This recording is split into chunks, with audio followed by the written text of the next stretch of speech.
Bienvenue dans le 20h. Merci de suivre RTI 1, les titres de ce mardi soir. Deuxième jour de campagne pour le scrutin sénatorial du 24 mars prochain. Les candidats ont encore 2 jours pour séduire l'électorat de ce scrutin qui aura lieu dans chaque région et dans chaque district autonome au suffrage universel indirect. Comment développer l'industrie pharmaceutique en Côte d'Ivoire? Le gouvernement étudie la question. Le Premier ministre Amadou Gon Coulibaly a reçu hier une importante délégation issue d'un groupe pharmaceutique chinois. L'axe Abidjan-Tomassé dans la sous-préfecture d'Azaguié est en cours de toilettage. Les abords des routes sont en train d'être débroussaillés dans le cadre du programme d'entretien routier 2017-2018. Et puis l'ancien président français Nicolas Sarkozy est en garde à vue depuis ce matin. Il est entendu dans le cadre de l'enquête sur le financement de sa campagne présidentielle en 2017 par la Libye sous Mouammar Kadhafi. Bonsoir à tous. La campagne électorale pour les sénatoriales est à son 2e jour ce mardi. Les candidats sont déployés depuis hier dans les différentes régions du pays à la recherche de voix en leur faveur. La campagne en images, ce sera dans quelques instants. Il est arrivé dans la capitale rwandaise hier lundi. Le vice-président ivoirien prend part au sommet extraordinaire de l'Union africaine. Les chefs d'État et de gouvernement du continent vont signer demain à Kigali le traité instituant la zone de libre-échange continentale. Ce projet a pour but d'intégrer les 54 pays africains dans une zone de libre-échange commercial. La délégation ivoirienne est donc conduite au Rwanda par le vice-président. Nous l'écoutons depuis Kigali. Nous sommes, disons, à une étape très importante, mais il faut aller de l'avant jusqu'à ce que ça devienne une réalité concrète pour permettre l'interconnexion des économies donc, de l'Afrique. En réalité, quand vous regardez notre participation dans le commerce mondial, on représente à peine 3%. On peut aller beaucoup plus loin. Et les échanges intra-africains sont entre 11 et 15% selon les États. Et je dois dire qu'au niveau de la Côte d'Ivoire, nous sommes à 33% déjà. Et le président a demandé qu'entre 2020 et 2025, on puisse passer donc à 50%. C'est-à-dire faire la moitié de nos échanges avec, disons que les pays d'Afrique. Au lieu des tiers actuellement, 33% que nous faisons actuellement. Voilà un peu donc l'ambition. Je crois que nos chefs d'État ont raison de faire en sorte que nous puissions commercer entre nous. Comme si vous prenez l'Europe, 70 à 80% de leurs échanges sont dus entre eux. C'est un peu la même chose. L'Asie aussi, surtout de 100%. Donc il faut aller de l'avant dans ce domaine. Voilà donc quelques-unes des raisons qui poussent l'Union africaine à travailler pour l'accélération du processus de mise en place de cette zone de libre-échange continentale. Jean-Jacques Kwame. Voir l'Afrique devenir un jour ce vaste espace sans frontières où les personnes, les marchandises et les services circulent sans entrave à l'image du marché unique européen. C'est tout l'enjeu de ce traité que s'apprête à signer la vingtaine de chefs d'État et de gouvernement réunis au sommet de l'Union africaine à Kigali. Ce sommet est une étape essentielle dans le processus de la zone de libre-échange continentale entamé depuis 27 ans. Il a pour objectif d'instaurer un marché commun continental entre les 54 pays de l'Union africaine afin de doper le commerce intra-africain. Mais pour l'heure, le constat est tout autre. Seulement 16% du commerce intra-africain contre 50% avec les pays asiatiques et 70% avec les pays européens. Selon les estimations de la Commission économique des Nations Unies pour l'Afrique, la création de la zone de libre-échange continentale devrait ainsi permettre une hausse de 52% du commerce intra-africain d'ici 2022. Mais cette perspective reste encore lointaine, car à ce jour, bien que la création de 8 communautés économiques régionales soit déjà un acquis, plusieurs pays hésitent encore à s'engager dans ce traité. Abaisser les barrières douanières, libéraliser les services, ouvrir son marché à la concurrence, tels sont les risques que courent certains pays. C'est le cas du Nigeria. Un communiqué de la présidence annonce l'absence de Muhammadu Buhari à ce sommet extraordinaire. Un coup dur pour l'Union africaine et le projet de zone de libre-échange continentale, car ce pays représente une des premières économies africaines et un marché de 190 millions d'habitants. Par contre, pour la Côte d'Ivoire, présente au plus haut niveau à ce sommet par le vice-président Daniel Kablan-Duncan, représentant le chef de l'État Alassane Ouattara, l'enjeu est de taille, l'accroissement des marchés d'exportation et l'amélioration de la productivité d'entreprises ivoiriennes. Sur le sol ivoirien, le développement de l'industrie pharmaceutique au cœur d'une rencontre à la primature hier lundi. Un groupe pharmaceutique chinois en visite de travail en Côte d'Ivoire a rencontré le Premier ministre Amadou Gon Coulibaly. Reportage. L'objectif de cette séance de travail avec le chef du gouvernement ivoirien était de faire l'annonce d'importants investissements dans 2 projets majeurs qui verront le jour d'ici à 2020. La distribution et la construction d'une usine de production de médicaments contre le paludisme. Son Excellence, Monsieur le Premier ministre et Madame la Ministre ont bien exprimé leur souhait de mettre en œuvre les 2 projets susmentionnés le plus tôt possible. À travers les 2 objets susmentionnés, le souhait de notre société est de fournir les médicaments antipaludisme non seulement de haute qualité, mais aussi à prix accessible. Pour Amadou Gon Coulibaly, le gouvernement a le souci de développer la production de médicaments génériques au profit des populations ivoiriennes. À ce jour, l'industrie pharmaceutique en Côte d'Ivoire est constituée d'une centrale d'achat, de 4 grossistes répartiteurs, 850 opérateurs privés de pharmacie, 442 dépôts de pharmacie et 8 unités de production de médicaments.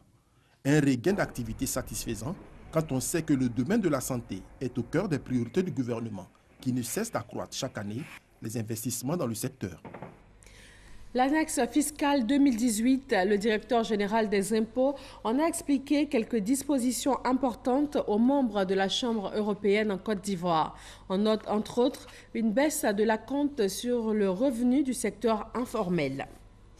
Toilettage de l'axe Abidjan-Tomassé dans la sous-préfecture d'Azaguié. Les abords des routes sont en train d'être débroussaillés. Cela dans le cadre du programme d'entretien routier 2017-2018 qui coûte à l'État 4 milliards de nos francs. La direction de l'AGEROUTE a effectué une visite de travail sur les sites en travaux. Jean-Luc Bangbo.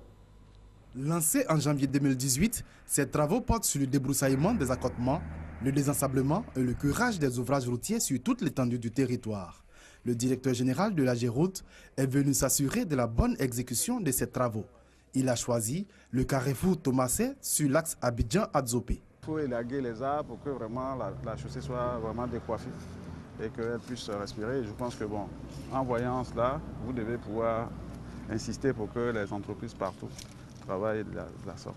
Les meilleurs seront retenus systématiquement pour continuer. Donc je souhaiterais que les entreprises vraiment puissent s'adonner à cet exercice. S'assurer de la bonne exécution des travaux, mais également partager les difficultés que les entreprises en charge de ces travaux vivent sur le terrain. Il faut dire qu'il y a beaucoup de sécurité, parce que d'abord recruter les manœuvres, c'est pas facile. Une fois que tu recrutes au moins 20 manœuvres, 30 manœuvres, ils viennent le soir, ils disparaissent, le lendemain, tu ne peux plus les avoir. Donc à chaque fois, il faut changer, il faut chercher toujours les manœuvres. C'est le chauffeur qui nous fatigue. Parce que tous nos cônes même, ils ne respectent pas la sécurité même. On les signale, c'est 0. Le directeur général en appelle donc au sens civique des usagers de la route. Le gouvernement a pris la décision d'étendre cette opération à travers tout le pays.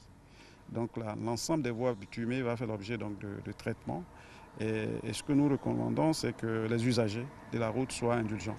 Parce que ce qui a été dit, c'est que les opérateurs qui travaillent ont des difficultés avec les usagers qui ne respectent pas les consignes de sécurité pour éviter donc les accidents. Cette opération d'entretien routier concerne les 6500 km de route que compte la Côte d'Ivoire. Elle a coûté 4 milliards de francs CFA à l'État ivoirien. La Fédération ivoirienne des consommateurs s'intéresse aussi à l'entretien des ouvrages routiers. Elle exhorte les populations à mieux entretenir le réseau routier du pays. La Côte d'Ivoire a célébré récemment la Journée mondiale des droits des consommateurs, appel lancé à l'occasion de cette journée. Patricia Omouetia et Isaïo. L'entretien du réseau routier au cœur de la Journée mondiale des droits des consommateurs. Le ministère des Infrastructures économiques a, au cours d'un échange avec les consommateurs, fustigé le comportement de certains usagers face à la dégradation des voies Si vous allez au Ghana, au Togo, au Bénin, la plupart des routes sont à péage. Vous allez en France, je viens d'arriver du Japon, c'est pareil dans l'ensemble de ce pays. Et je pense que ce sont des modèles qui peuvent être appliqués en Côte d'Ivoire, mais seulement avec l'accord des consommateurs. Et pour voir la possibilité, comment est-ce que les consommateurs peuvent contribuer à l'entretien des routes, parce que l'État n'aura jamais suffisamment de ressources pour pouvoir donc construire assez rapidement ces routes et contribuer aussi à leur entretien. Le ministre Amédée Kofi Kwaku a exhorté les consommateurs à suivre l'exemple de certains pays où toutes leurs routes sont praticables et bien entretenues. Il leur a lancé un appel afin de trouver un câble de réflexion. L'argent que le consommateur va débourser pour les péages, il faut que ça va dans la construction de routes, qu'on ne prend pas cet argent pour envoyer ailleurs. Mais si c'est pour prendre, pour développer, nous sommes d'accord, il faut payer nos routes, il faut développer. L'association des consommateurs, dirigée par Ben Mfali, a donc entrepris des campagnes de sensibilisation contre la surcharge des véhicules qui abîment la voirie. Une campagne soutenue par l'AGEROUTE. Plusieurs panels ont meublé cette journée, notamment la protection des consommateurs face à l'envahissement des marchés. Aujourd'hui, 20 mars, c'est la journée internationale de la francophonie. En Côte d'Ivoire, cette date donne l'occasion de mettre en avant la cohésion sociale et la paix. Et puis les jeunes sont sensibilisés contre le terrorisme. Amadou Ouattara. C'est autour du thème paix, cohésion et sécurité, gage de développement durable et inclusif, que s'est tenu à Abidjan, précisément à l'ISTC Polytechnique, la commémoration de la Journée internationale de la francophonie. Le message de la secrétaire générale de la francophonie a été partagé avec l'ensemble de l'assistance. Une assistance composée de diplomates, d'autorités ministérielles, de chefs traditionnels, d'acteurs du monde de la littérature, des médias, de la culture et de la francophonie, sans oublier des étudiants. Pour Michael Jean, la langue française doit être un trait d'union. Des dizaines de millions de jeunes sur les 5 continents, repoussant ainsi toujours plus loin les confins de l'espace que recouvrent les 84 États et gouvernements de la francophonie. Et puis, la langue française retrace la géographie du monde en créant des liens. Un souhait concrétisé par la Commission nationale de la francophonie, le coparrainage de la cérémonie assuré par le ministère de la Salubrité, de l'Environnement et du Développement durable et par le ministère de la Communication, de l'Économie numérique et de la Poste. Une action qui vise à appuyer les efforts de promotion menés par la Commission nationale de la francophonie. Je voudrais tout d'abord exprimer toute ma gratitude à son Excellence le Président de la République de Côte d'Ivoire, M. Alassane Ouattara, et à l'ensemble de son gouvernement pour l'appui multiforme qu'il déploie pour consolider la place de la Côte d'Ivoire au sein de l'espace francophone. Les ministres Bruno Nabagné-Koné et Anne Désiré Ouloto ont apporté le soutien du gouvernement à cette commémoration. Je voudrais inviter chacun de nous à faire de la paix, de la cohésion et de la sécurité son marchepied. Ma reconnaissance à l'OIF qui porte au cœur de ses actions le développement de la promotion du numérique et des TIC. La présentation du concept « Libre ensemble », une action qui vise à lutter contre le terrorisme, l'un des temps forts de cette célébration officielle. Dans le domaine de la santé, un fait très rare vient de se produire au CHR de la ville de Mans, la naissance de 2 sœurs siamoises. Les bébés sont reliés par l'abdomen. Elles seront évacuées sur Abidjan pour une meilleure prise en charge médicale. Abou Sanogo. C'est la première fois que le CHR, le centre hospitalier régional de Mans, enregistre ce type de naissance. 2 sœurs jumelles siamoises sont nées ce lundi 19 mars en fin d'après-midi. Pesant 5 kg 100, elles partagent l'abdomen. Elles ont 3 jambes, un fait d'une extrême rareté. C'est des grossesses jumellaires monocoquiales, monoamniotiques. C'est-à-dire que les enfants naissent et appartiennent à une seule poche. Voilà. Donc au cours du développement, il peut y avoir accolement. Ou bien depuis au stade de la division de l'œuf, la division peut se faire très mal. Le CHR, le centre hospitalier régional de Mans, a pris les choses en main. quand on apprend que cette dame n'a même pas fait de CPN, de consultation prénatale, même pas une consultation prénatale, elle n'a même pas fait une échographie. Et nous sommes devant un cas, on ne peut pas reculer. Hein, la prise en charge se fait, les enfants seront conduits à Abidjan pour une meilleure prise en charge là-bas. Le père des 2 sœurs jumelles siamoises appelle à l'aide. Donc il demande à des gens de m'aider pour soigner l'enfant là. Sinon vraiment, moi, je ne sais pas quoi faire. Les 2 sœurs jumelles siamoises ont été conduites à Abidjan pour un meilleur suivi. La fréquence des jumeaux siamois est très faible, un cas pour 200 000 naissances vivantes dans le monde. La première opération de séparation réussie d'une paire de jumeaux siamois a été effectuée au XVIIe siècle en Suisse. Il a été inculpé le 8 mars dernier pour incitation à la haine sur les réseaux sociaux. L'individu qui a appelé à s'attaquer aux enfants de gendarmes dans la ville de Mbayakro a écopé d'1 année de prison ferme. Cheikh Koné. Des excuses, des regrets et l'appel à la clémence formulé par le collège de 5 avocats de la défense n'ont pas pu sauver d'affaire le jeune homme de 27 ans, Yao Kwadjo Philippe. 12 mois de prison assortis d'une amende de 5 millions de francs CFA et un franc symbolique à reverser à la gendarmerie nationale. C'est la sentence retenue par les juges au terme de l'audience. Nous ne cautionnons pas l'acte, mais le rôle de l'avocat, c'est de défendre. Et donc nous sommes venus pour dire que l'un d'entre nous aujourd'hui a fauté.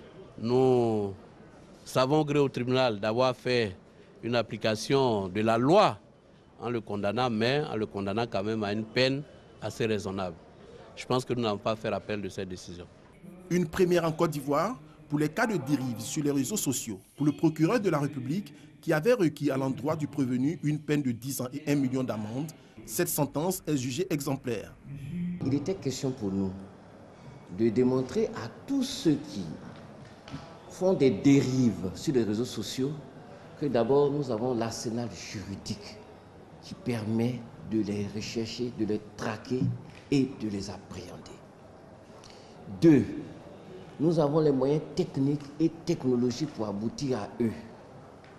Et enfin, que plus jamais nous allons tolérer cela parce que c'est inacceptable qu'on puisse livrer à la vindicte populaire des enfants.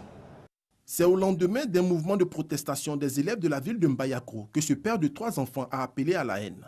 Pourtant, les auteurs des publications sur les médias sociaux appelant à la haine sont passibles de poursuites judiciaires, conformément à la loi sur la cybercriminalité.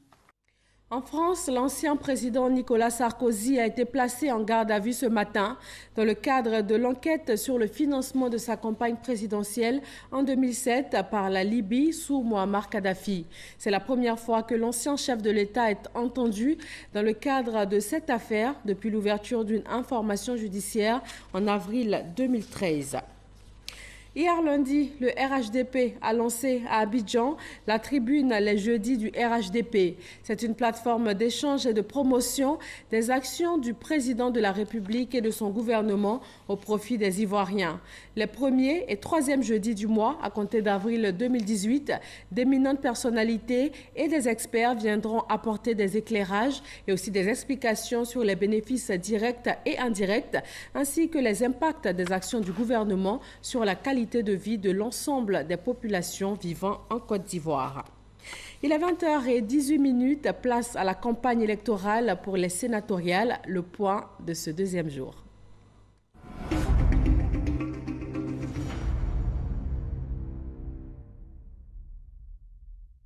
Ouest du pays avec la liste indépendante à Boussanogo. À Touba, dans la cité de l'Arbre Céleste, la campagne pour les sénatoriales bat son plein.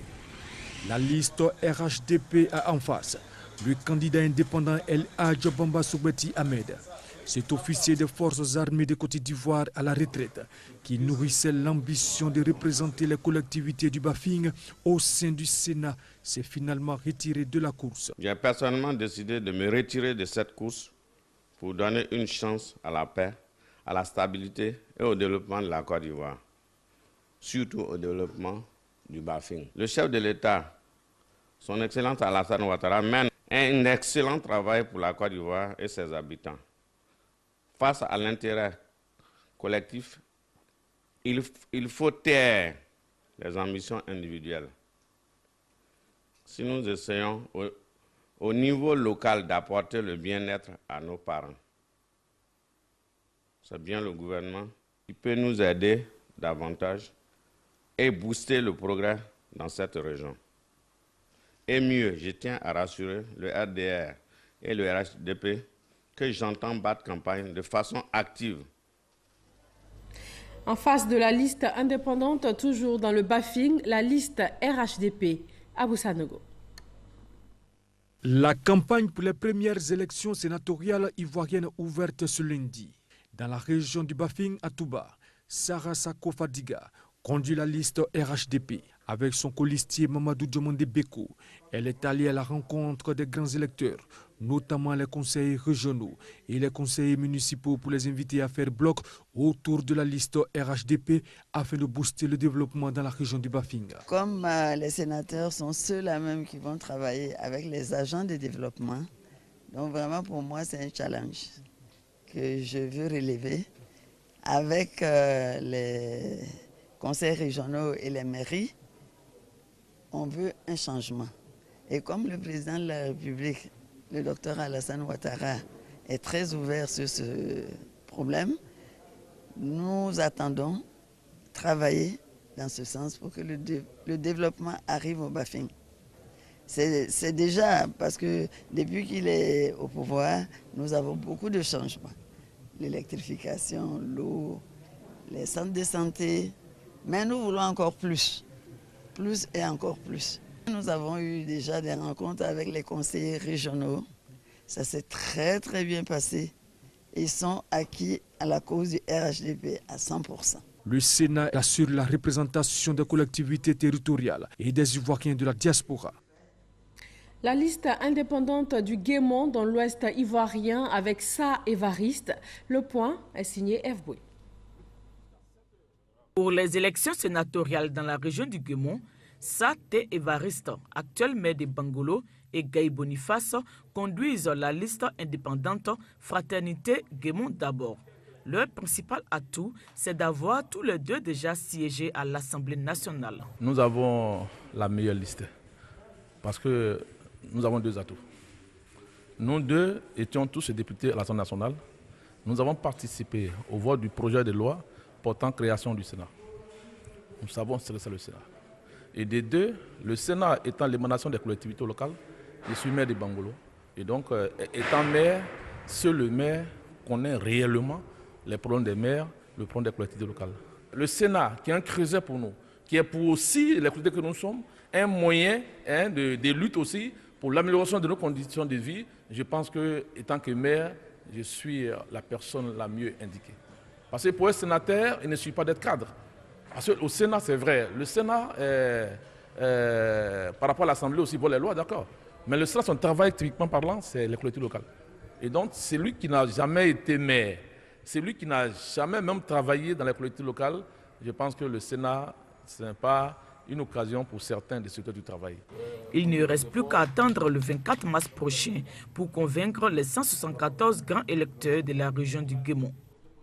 Toujours dans la région du Guémon, une autre liste indépendante avec cette fois Poué Patrice, le reportage de F. Boué.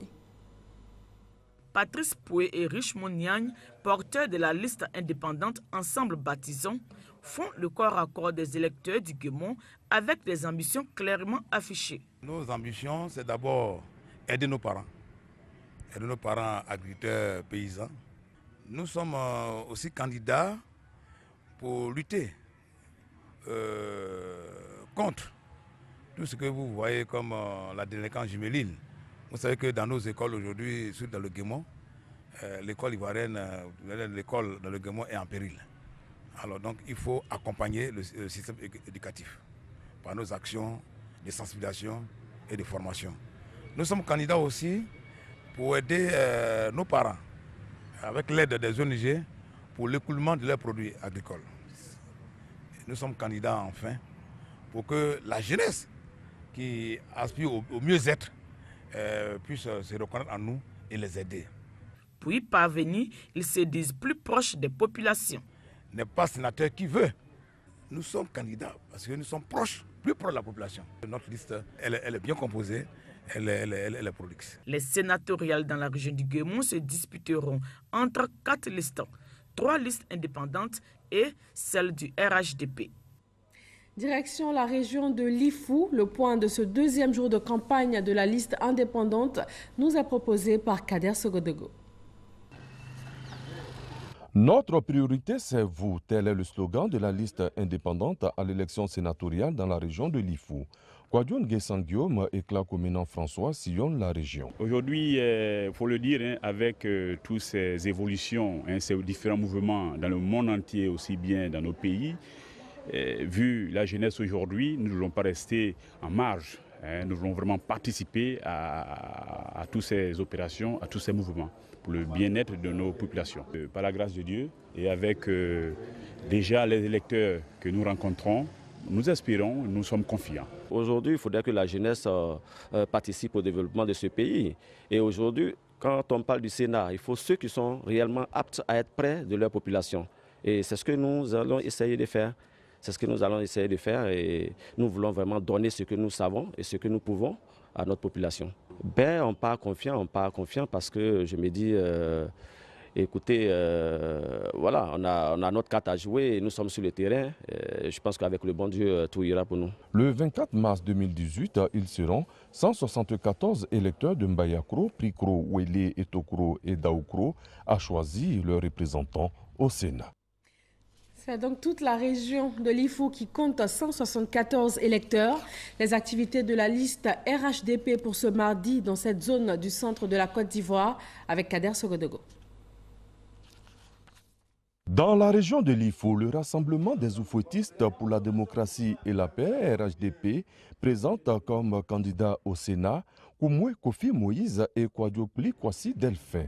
Tous les deux ont lancé leur opération séduction. Nous connaissons les préoccupations profondes de nos populations et le Sénat, c'est un instrument nouveau pour permettre de porter haut leurs préoccupations. J'ai été ministre de la République. J'ai été ambassadeur, président du conseil régional de l'Ifou et nous avons tenté de poser les bases d'un développement durable. Nous nous engageons à accomplir cette mission. Donc nous avons déjà sillonné, nous avons fait ce matin Daoukro, nous ferons par la suite Prikro et Ouélé et on aura bouclé déjà notre circuit. Et nous comptons énormément sur ces électeurs, ces conseillers municipaux, ces conseillers régionaux qui nous connaissent déjà. Moi-même, je suis conseiller régional, le ministre Koumé est président du conseil régional et je pense qu'ils nous feront confiance pour nous envoyer au Sénat. Le RHDP espère au soir du 24 mars rafler les 2 sièges de l'Ifou au Sénat. Et cela grâce aux 174 électeurs de la région. Exigence, engagement et espérance au cœur de la campagne de la liste RHDP dans le district d'Abidjan. Gabriel Zani. Raymond Ndoyi Yapi est maire de Koumassi et Maman Koulibaly Ouattara est 3e adjointe au maire de Yopougon. Ces candidats revendiquent chacun des années de militantisme de proximité, donc une présence active aux conseils municipaux des communes. Nous savons que nous n'avons pas plus de mérite que chacun de tous les cadres ici présents. Et nous réalisons clairement à travers leur soutien n'être que des missionnaires au sein de cette institution qu'est le Sénat. Nous en sommes conscients. Oui, nous nous engageons à la tâche. Et permettez maintenant que nous traduisions cela à travers cette profession de foi qui motive notre candidature et qui traduit notre vision. C'est par la solidarité de tous, le partage de la vision commune ainsi exprimée, la synergie d'action et un leadership innovant dont nous voulons être porteurs au Sénat que nous réussirons ensemble à gagner l'exaltant pari du développement au service de la nation et de notre ville commune Abidjan.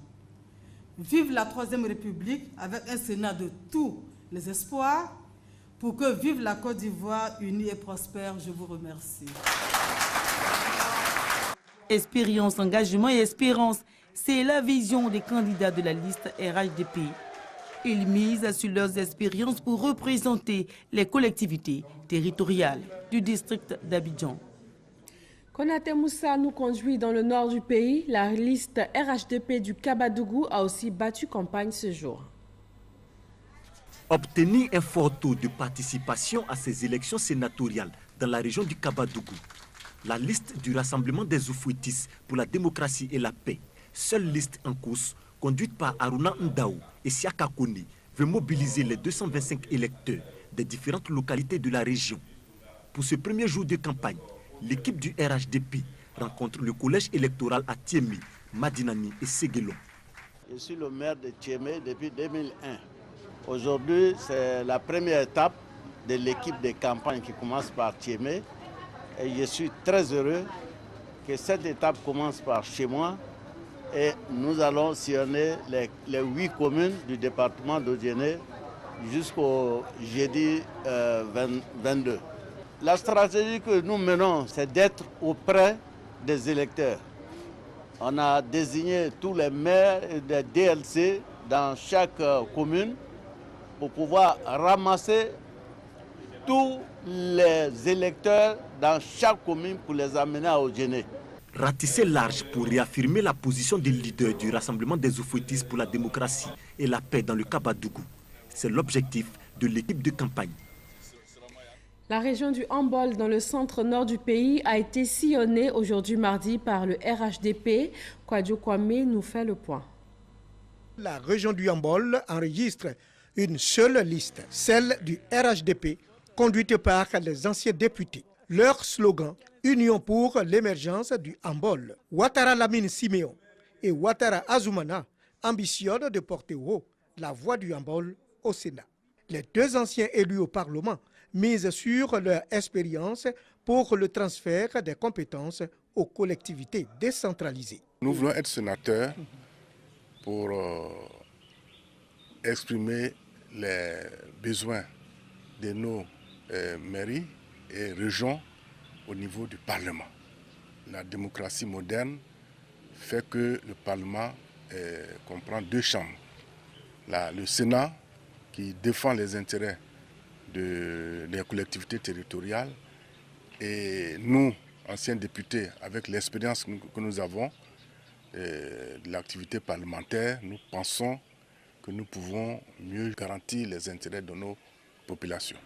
Nous allons demander au niveau du Sénat plus de moyens budgétaires aux communes et aux régions.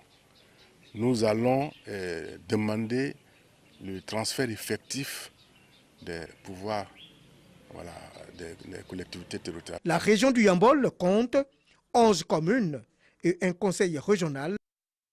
Dans la région du Bélier, le comité de soutien de la liste RHDP se déploie sur le terrain avec ses candidats. Sidonie Davila. Jano Aoussou Kwadio Dijak et Tamini Adjuango, tous deux sur la liste RHDP, ont le soutien du collège électoral de la région du Bélier. Ce mardi, les cadres et les autorités de la région se sont réunis pour manifester leur appui à la liste RHDP. Nous élus, après ample concertation et analyse de la situation, déclarons soutenir la candidature du sénateur Jano Aoussou Kwadio et de la sénatrice Tamini Adjoua Louise. Ce soutien sonne pour les candidats comme une victoire pour le développement de la région. Avec ma colistière qui est vice-présidente du RDR, moi-même je suis vice-président du PDCI, notre candidature est un symbole. Le symbole de l'alliance des enfants de feu Félix Houphouët-Boigny. Nous voulons être sénateurs parce que le Sénat, c'est l'approfondissement de la démocratie. C'est la démocratie à la base. Avec la décentralisation qui a commencé avec le président Ouattara. Il faut aller loin. Il faut aujourd'hui une chambre au sein du Parlement ivoirien qui fasse écho des préoccupations des populations à la base. Diak et sa colistière veulent également préserver la région de toute division. Les candidats de la liste indépendante du Bélier tablent sur l'importance de faire partie des premiers sénateurs du pays. Sidonie Davila. Les candidats de la liste indépendante, la nouvelle alliance du Bélier, Zembril Alphonse et Broukofi René, à la rencontre des électeurs, ont mis l'accent sur la formation. Vous savez, nous avons observé les conseillers municipaux, les conseillers régionaux n'ont jamais eu de séance de formation. De ma position de sénateur, nous allons induire, nous allons faire en sorte qu'il y ait la formation au niveau de ces entités. Cela est très important parce que, vous savez, le conseiller étudie le budget. En matière d'étude de budget, il faut un minimum de formation. Nous sommes tous les deux outillés sur le plan parlementaire. Alors, nous avons cette motivation d'être au service des populations. Nous estimons donc que nous avons un profil qui répond à l'emploi. Nous demandons aux électeurs de bien saisir notre message. Ce message qui est en fait un message d'union. Ces messages, les candidats comptent les faire entendre à tous les électeurs. Leur souhait est de remporter la victoire au soir du 24 mars prochain, jour de vote, afin de mettre ce tandem au service de la population du Bélier. Au nord-est du pays, à 550 km d'Abidjan, la capitale, la région du Bounkani, Serge Koléa nous propose les actions de la liste indépendante. Dans le Boukani, Ouattara Kouakou et Noufé Sansan, les candidats indépendants, sont face à la liste du RHDP. En l'absence de son colistier, Ouattara Kouakou a choisi de rencontrer individuellement les électeurs les plus influents à ses yeux. Comme ici, avec le deuxième adjoint au maire de Bouna. Nous demandons aux conseillers municipaux, aux conseillers du conseil régional de bien vouloir regarder les individus qui se présentent à eux. Quel est leur passé, quel est leur futur et qu'est-ce qu'ils promettent dans l'immédiat pour que Bounkani puisse retrouver sa cohésion. Quels sont les espoirs qu'ils portent? Nous portons l'espoir de la jeunesse, nous portons l'espoir du futur, nous portons l'espoir de la dynamique parce que Bounkani a besoin de tous ses fils, des braves valides pour pouvoir défendre ses intérêts et poser ses problèmes auprès du Sénat. Siéger au Sénat pour marquer la volonté de paix, d'unité et de développement des filles et fils du Boukani, tel est son objectif. Il n'y a pas seulement que 2 ans. Bouna, toute la Côte d'Ivoire en parlait parce que c'était en pleurs. Mais il y a 2 ans, nous sommes en train de remonter la pente. Le peuple Koulango, le peuple Lobi, le peuple Malinké, 3 peuples, au nom du Père, du Fils et de cet Esprit, la Trinité. Bismillahirrahmanirrahim, c'est les 3 sigles qui gèrent le monde. Et nous sommes porteurs de cela. On va transformer l'essai en but, pour parler comme ça en termes de rugby. Les populations sont avec nous, des élus sont avec nous. Le 24, ça va se savoir. Et la liste paix, développement et cohésion sociale va triompher et va gérer le Bounkani. Le 24 mars prochain, 142 électeurs choisiront les 2 représentants du Boukani au Sénat.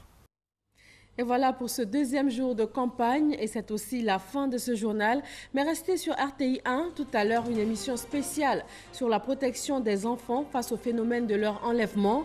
En 2 mois, 8 cas d'enlèvement ont été signalés en Côte d'Ivoire. Quelles sont les mesures prises par le gouvernement? Que proposent les partis politiques? Retrouvez dans quelques minutes Victorien Angoua et ses invités pour répondre à ces questions d'actualité et d'intérêt national. Excellent mardi à tous.